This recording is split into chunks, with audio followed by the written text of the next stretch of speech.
I had the great opportunity today of paying it forward and covering Miss Sheeran's class so she could help out with instructional rounds for our BTs and those who are new to Combs.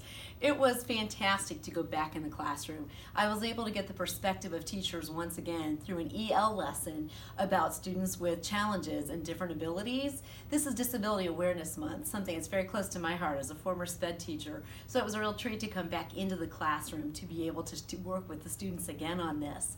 Other important lessons today that really brought home the things that I'm coaching teachers on is explaining the why for reasons. The school Combs here is very good at talking about the expectations for behavior and instruction before we begin an activity. And what brought home to me the importance of that was talking about the why behind it. We tell so much to our students to do, we give directives, but when we explain the why, we're helping them internalize the message to then apply to other situations. Another thing that was very valuable for me to see being in here an hour and a half was the length of lessons and the different needs of students.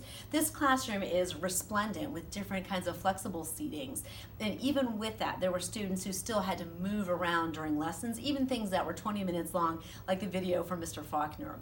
And those students, I had to process whether they were distracting other peers or whether they needed to do that to prevent other future distractions. And that's valuable for me coming into classrooms to observe teachers to have that understanding as well.